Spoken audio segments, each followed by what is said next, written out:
Muy buenas tardes. Primero que nada, por supuesto, agradecer al patrocinador de esta conferencia, al Banco Banamex, por la oportunidad de platicar el día de hoy con ustedes, pues sobre las perspectivas económicas y políticas de nuestro país, de México.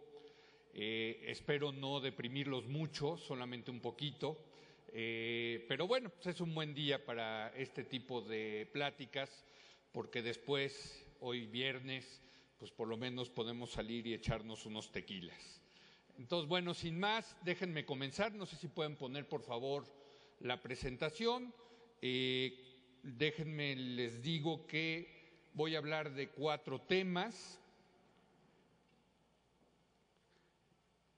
El primer tema es la recuperación y la recesión y la recuperación en materia económica en México.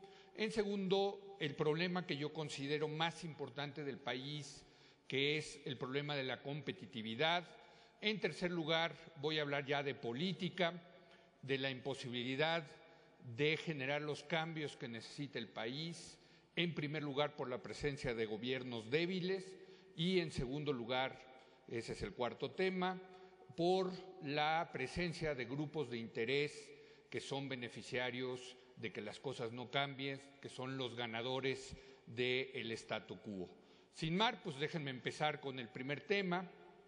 Ustedes saben que esta crisis comenzó el año pasado, en 2008, y es una crisis que, a diferencia de las crisis pasadas, aquí hay muchos jóvenes que seguramente no se acordarán de ellas, hay otros que ya sí nos acordamos de esas crisis pasadas. A diferencia de las crisis pasadas, esta crisis sí nos vino de fuera y vino fundamentalmente de los Estados Unidos.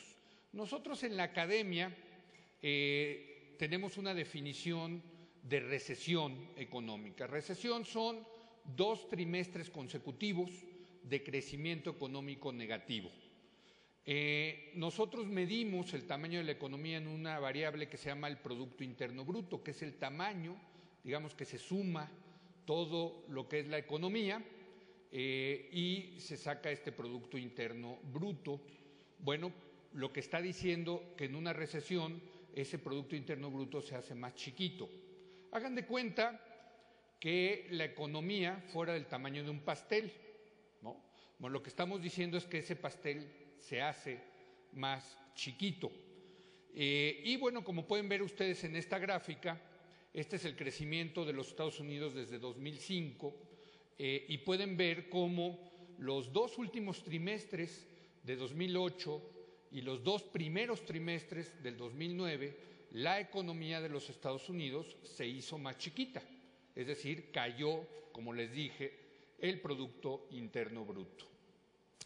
Y aquí en México solíamos decir que hay una frase que decía que cuando a los Estados Unidos le da gripa, a México le da pulmonía.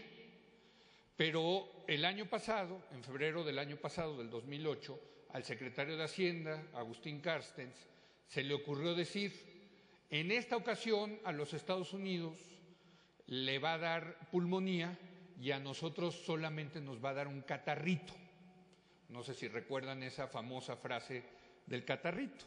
Bueno, desde ese entonces muchos advertimos pues que no era cierto, que si a Estados Unidos le daba pulmonía, a México le iba a dar influenza, ¿no? Y no porque seamos magos, porque tengamos una bolita de cristal para ver el futuro, sino que conocemos esta gráfica. En esta gráfica lo que hacemos es poner el crecimiento económico del pastel en Estados Unidos y el crecimiento económico del pastel en México. Y como ustedes pueden ver, a partir de 1994 y de que México resuelve su crisis del 95, cuando la economía de Estados Unidos crece, crece la economía de México. Cuando la economía de Estados Unidos cae, cae la de México. Cuando se estanca la economía de Estados Unidos, se estanca la de México. Y bueno, al final de la gráfica pueden ustedes ver cómo cuando cae la economía de Estados Unidos, pues también cae la de México. Hagan de cuenta que esto, por cierto, en estadística se llama correlación, es decir, las economías de los Estados Unidos y de México están correlacionadas. De que hable un poco de qué es lo que las empresas están haciendo mal para competir. No es nada más una culpa del gobierno. Ahorita vamos a hablar del gobierno. Quiero primero hablar de lo que no están haciendo bien las empresas. ¿Cuál es lo que no están haciendo bien las empresas? Bueno, quisiera mencionar las más importantes. Primero, las empresas no tienen redes de oferentes de servicios, de bienes y servicios, que les permita competir de manera más eficiente.